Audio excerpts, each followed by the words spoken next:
Well, good morning to everyone, and welcome to Ananda Bangalore, and welcome to all those that are tuning in via the internet. This reading is from Whispers from Eternity by Paramahansa Yogananda, entitled "Demand to be Fed with the Cosmic Rays." I entered my temple of silence. Seated with straight spine, I switched off the dazzling, diverting light of energy, animating my sight, hearing, smell, taste, and touch. I commanded my breath to cease its cleansing work in the body and make no noise. I ordered my heart to suspend its dictatorship over my myriad body cells, forcing them to eat the blood it sends them. I sat still and listened.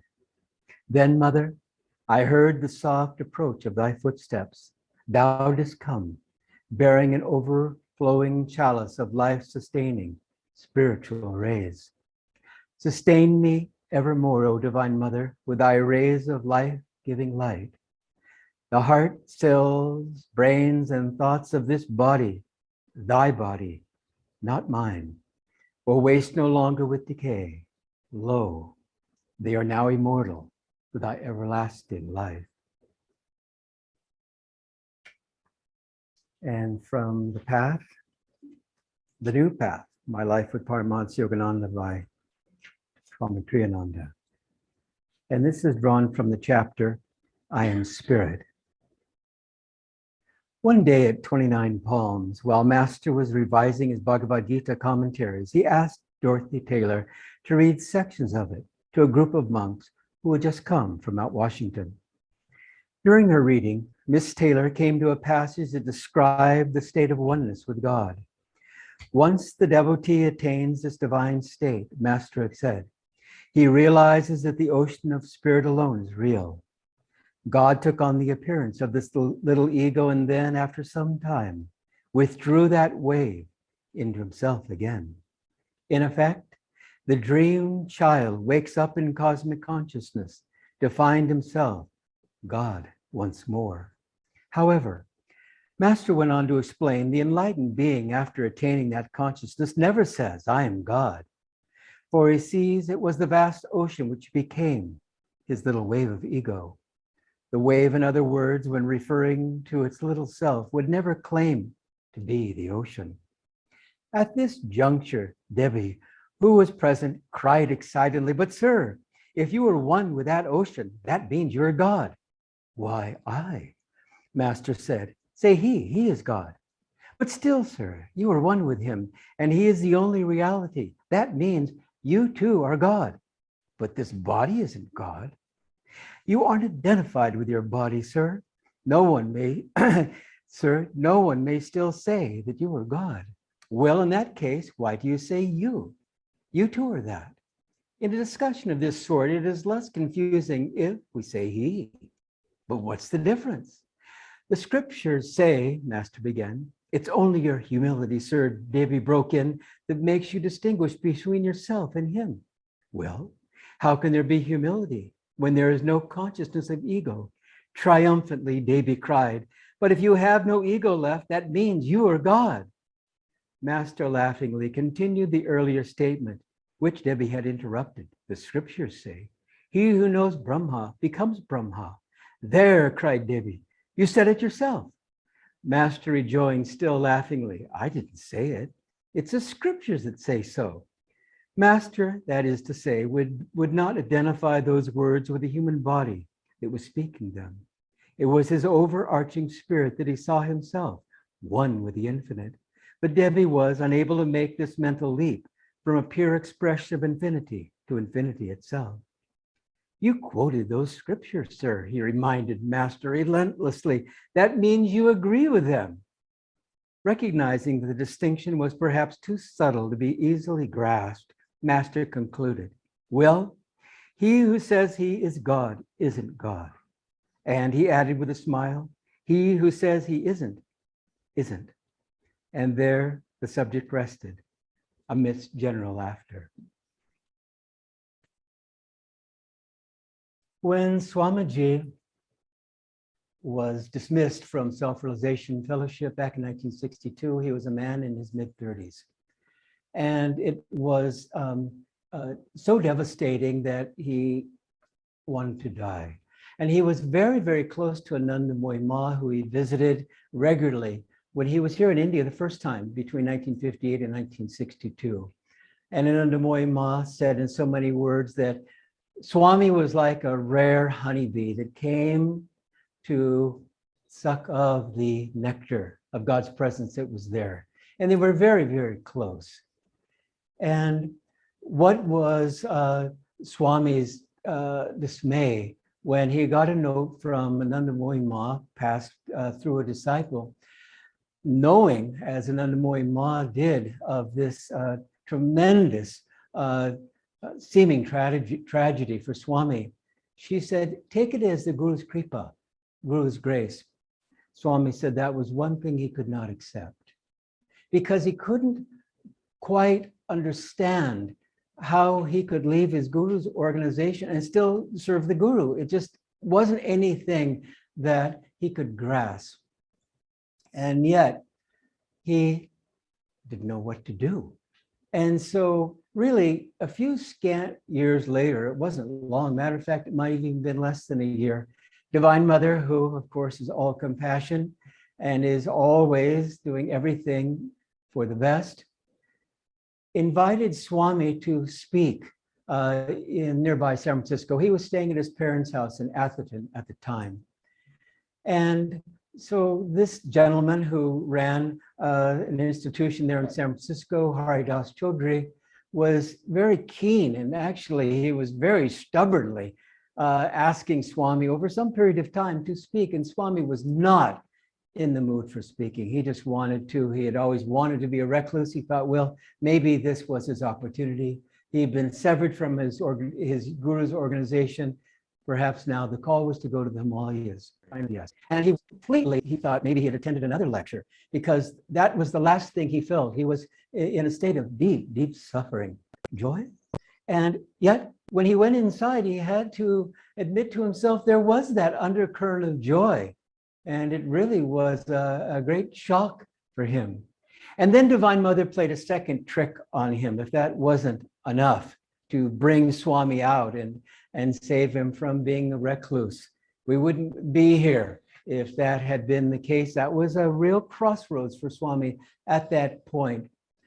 Haridas Chaudhry had a heart attack. And so others there in the organization pleaded with Swami to please come in to be there as the speaker and so forth. And Swami, because Haridas Chaudhry had been so good to him, he couldn't say no. And so he was tricked. He was there then for about a year speaking and so forth. And that was what was needed to catapult him then into thinking, well, maybe there are some things that I could do to serve Master outside of the organization. And indeed, Ananda was founded in 1967. One brave soul, Satya, stayed there that winter at the seclusion retreat, our first 72 acres. How he was able to make it, I don't know, because there's a lot of snow there, but Satya is tough. And then in 68, then Swami then began building the retreat, and then the community began a year later. And so for us, we have to realize that it's very important. It's why Yogananda was so keen on having us memorize his mystical poem, Samadhi, because we have to remember ourselves again and again. I think in part, the energization exercises is that particular part of the 39 is meant to, knock some sense into our heads as to who we are and where we are going. I was talking to a friend a couple of days ago, and we were, chatting back and forth and just thinking, really the right attitude, the right spirit attitude is everything, is that we should get sufficiently out of the way so Divine Mother can do what she wants.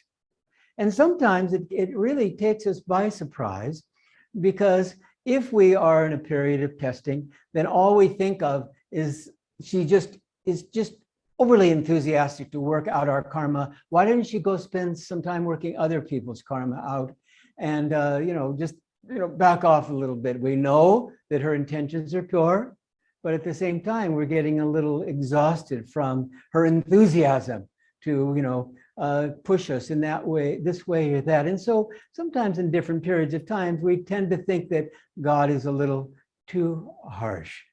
And yet it's never the case, because if we dive deep like the submarine and spend time in the very depths of our being, there's the joy and there's the love. Test it amidst the most severe of trials. You'll find it's always there, always there. And so we were talking about, isn't it fun to observe that from time to time, Divine Mother wants to go out and get some coffee through us. We think, well, she does? And an ice cream and a movie and to a picnic. Well, Master loved picnics. As a matter of fact, he was one of the first ones to build a motorhome. And he would take his disciples and friends out on these various outings, and they would enjoy, beautiful view of the Pacific Ocean and eat watermelon and have lovely satsang there with the guru. Yogananda would go on vacations after filling the largest halls in the land. Off he went to Alaska for a month. So we have to keep in balance and keep in mind, and this is right from Master, we're here to be entertained and instructed. When we're going through trials, we think, no, actually, I probably read it wrong. We're here to be instructed. And then every once in a while, perhaps entertained. And that's not what he said. We're here to be entertained. And what does entertainment speak of? It speaks of joy. And joy is God, and God is joy. We're here to be entertained first. And the only way to be entertained is to constantly drink of our own reality, going inside through meditation. And that's why, again, Swami said, I can't understand, I can't imagine how people can live without meditation. Because you go inside and you drink of that ocean of spirit, and you come out and you're revived. And you naturally want, because it's the nature of joy to expand, you naturally want to help others and to reach out to them. And the fun of it is, I think it was Teresa of, maybe it was Avila, when people come and, we're maybe tempted to put him in a box, which is the wrong thing to do, obviously. And really the message from Teresa of Avila was, can you love me, because it is God, in that disagreeable form? And we think, okay, that's very good, because it's easy to love those that we love. And all we want is to spend time in their vibration. But when Divine Mother decides to have some fun with us and send someone that, makes our skin even crawl, then that's not Divine Mother. It's our vision that needs correcting. It's we that need to open our hearts. It's we that need to back off from judgment, because this is a work in progress. As I was sharing with a friend, one time Nayaswami, Jyotish, and Devi were being disciplined, as happens from time to time, by Swami Kriyananda. And it was not a lot of fun, but there it was, a little course correction. And so he wanted to comfort them after this discipline. And he said, you're doing as good as you can for where you're at. And then he said, after a pause, and I'm doing as good as I can for where I'm at. And that was very encouraging for them and for anyone that has heard that, because it's the tendency to put these highly advanced souls, as Master said, of Swami Kriyananda, he'd be liberated in this lifetime, up on a pedestal, which is not where he wanted to be. When others would come to Swami and say, oh my goodness, what you've attained and what you've accomplished. And he would say so simply, I've just been at it a little longer. That was such a sweet, sweet response, and true. And who knows how long he'd been at it longer than us. Incarnations, days of Brahma, who knows? But that wasn't the point. The point was we're all as brothers and sisters helping one another. So it's very, very good to, from time to time throughout the day, and often the question is, yes, I am doing fine or okay with my formal meditation, But then I get lost through the day. And maybe 8 or 10 hours later, when I'm coming back from work, I think, oh my God, where was I? Where was God during this time? But we can be comforted by an experience that Master had, where he was worried that he wasn't thinking about God. And then he realized that he was worried about not thinking about God. And so he was thinking about God. And I thought, that's good. That's good for us to remember if we start to fret that we're getting off and we're drifting and so forth. And so for us, through the day, there are those times, of course it's happening every moment, but there are those peak experiences that come to us where there's no question, God is visiting. And remember, the guest is God. And so that's for us to pause. And the more we are able to drink in that vibration and suspend time, because we may have deadlines, we may be jumping in the car and heading off shopping, all of the various things that we do during the day, whatever it might be. But who has the strength? And that's what it takes. And in some instances, the courage, if we're really undergoing deadlines and so forth, to pause and suspend time and say, thank you for coming. I really, really was hungering for you. I was yearning for you, and you've come. Stay as long as you'd like. Take me off to the Himalayas, whatever you would like. And usually, Divine Mother, she understands in this Leela that probably it's best not to take you off to the Himalayas. You've got a couple of kids at home and they're going to be wondering where the mom is. So, but for a moment or two, minutes are more important than the years, as Yogananda said. For a moment or two, there can be that experience, that revelation, whatever it might be, that can change our lives. It has that much power when Divine Mother comes to visit. And so we encourage her to come visit often. And it just takes growing awareness. As more and more we say, something, you're in charge. And of course she is. God's a director playing all parts. And you think that she's not good at everything? Babaji can speak every language and every dialect. Why? Because as Yogananda pointed out, any subject I can talk about all day. I just pull from the library of the ether. Well, not most of us have a library card for the library of the ether, but the great ones do, completely across the board. And so we begin to trust, and that's what it's all about. Trust Divine Mother, trust the saints that they know what they're doing. And if from time to time they send us a curveball where their presence is very strong in the middle of perhaps a project that is very, very exacting, we need to be concentrating on it. And all of a sudden, here comes, the vibration of Krishna, one of the great saints, whoever it is. And we think to ourselves, perhaps in the back of our mind, couldn't you come when I get home? What are you coming now for? And Divine Mother, she's mischievous. And you never know when she's going to show up. And for us, and it takes courage, it really does. It takes courage to be so open that at any time, as Divine Mother comes and knocks on our door, there's that welcome sign. The guest is God, and Divine Mother comes in and she sweeps us away. And as we more and more are able to drink of this vibration of her presence, anytime, anywhere, I'm sure all of us could come up and share some delightful and perhaps humorous stories of when we were with the relatives, and all of a sudden we felt this deep vibration. We thought, oh my gosh, what are we talking about? Dogs and cats and what's for dinner for? I just want to go meditate, and we don't know what to do. And again, it's fun when these things come our way, and we just have to figure it out. Long ago, when Swami was in Italy, as we have a wonderful center there. I don't know if you've heard this, but Yogananda's patron saint is St. Francis.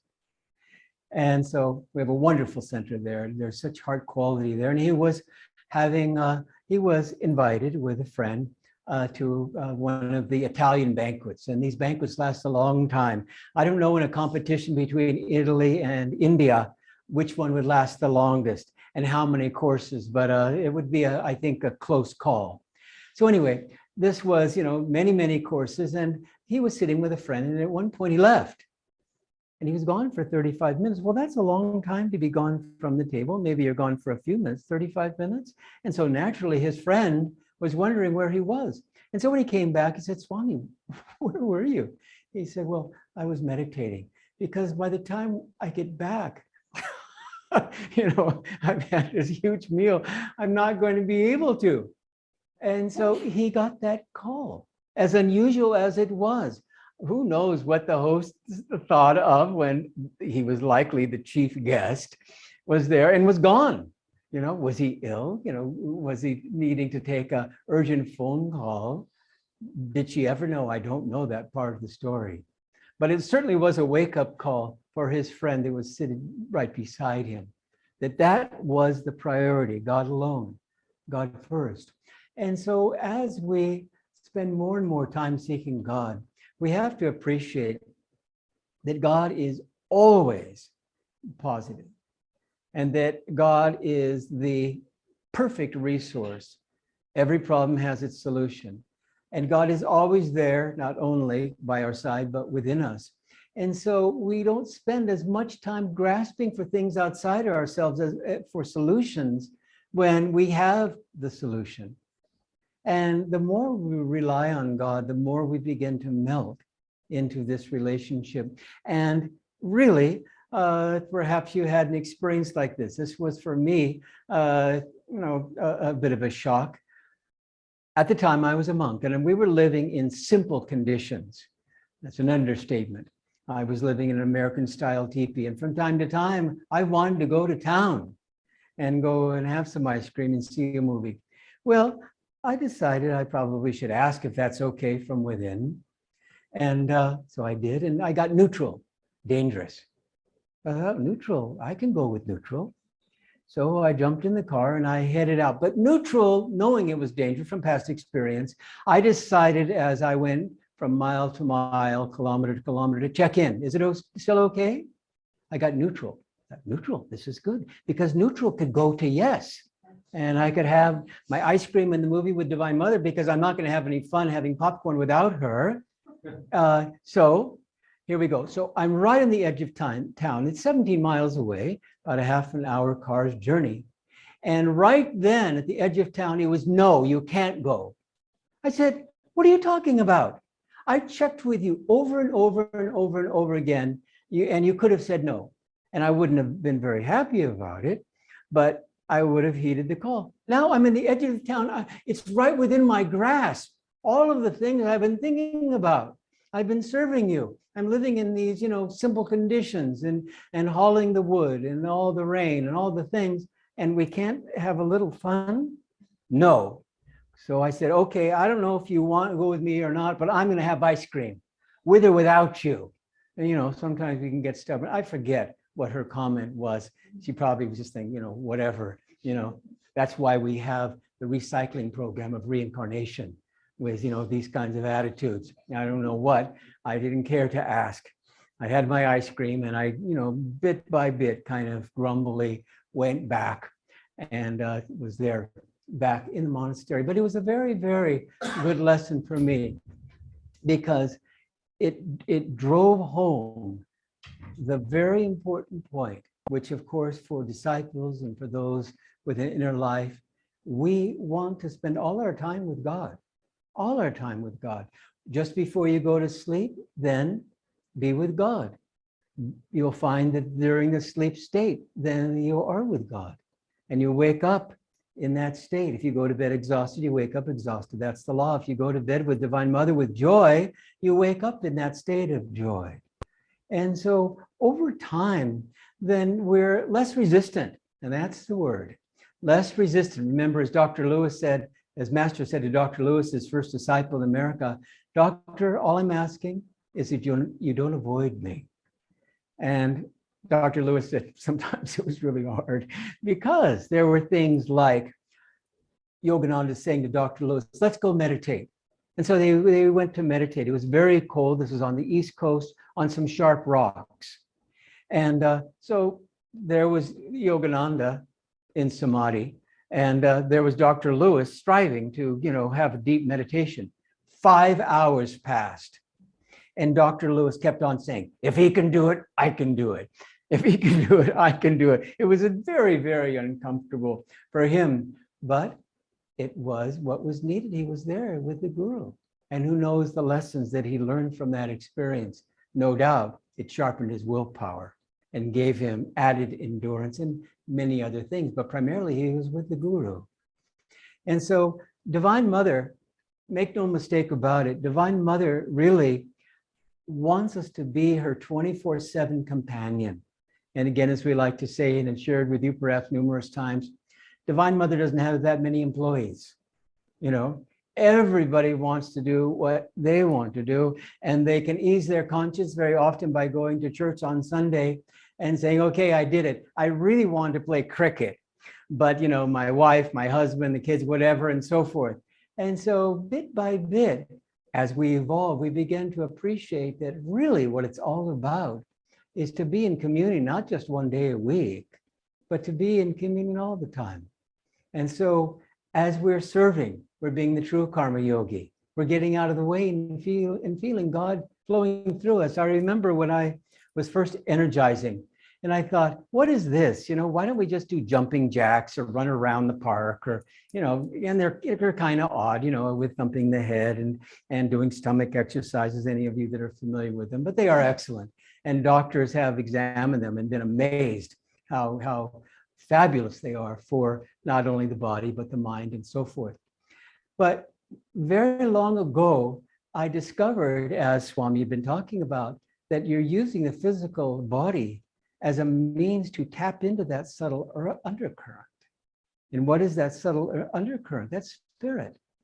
And so bit by bit, through the energization, through meditation, through our seva, we begin to appreciate something else is trying to happen here.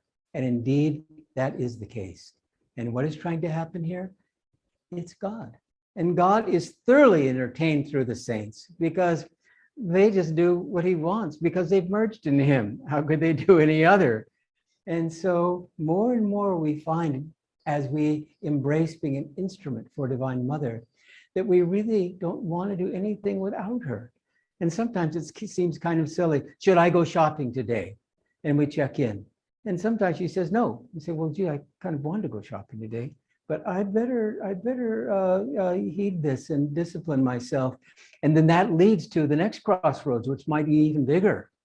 And so bit by bit, as we practice being joyously obedient with Divine Mother and so forth, she's only doing right by us at all times, then we find that in the little crossroads, in the medium crossroads, in the large crossroads, in the extra large crossroads, we consult Divine Mother and we do what she wants to do.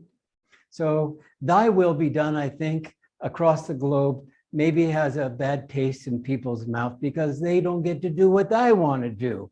Can't God just do what he wants and leave me alone and, bring me some joy from time to time. I like that and other things. But this doing what he wants, what is this? But more and more we find that that is who we are. So what's this separation? What is this boxing God in? It's nonsense. Ye two are gods. That's what it says in the Bible. And all the great scriptures say the same. And these great saints come to us. And as Yogananda said, I killed Yogananda long ago. No one dwells in this temple now but God. And he couldn't have said that unless he was in a high state of consciousness. And so for us, it really is a bit of a balancing act day after day. We are gods, but we are a little bit at loose ends because we are sleeping gods. We're gods though, don't forget that. We're gods, but we're sleeping gods, half-baked saints. And so keeping that in mind, we have our priorities where they need to be. We are spirit, we are joy, but at the same time, we're very diligent, we're patient, we're perseverant, We do everything we can to continue to get out of the way. Let go, let God. And it's why, in conclusion, when people sometimes ask me, what do you do? Perhaps they don't know my background, whatever it might be. I just say, if we're having a friendly conversation, I just say, I'm a ditch digger. Just dig out that karma. Day after day, 24/7 if I can. I'm just a ditch digger. That's all I do. But the joy of it is that I don't know where to dig. Whereas in the past, we had no idea. We had no idea where to find our happiness, our contentment. We had no idea that we had the potential to, again, awaken in spirit. So, fellow ditch diggers, God bless you. And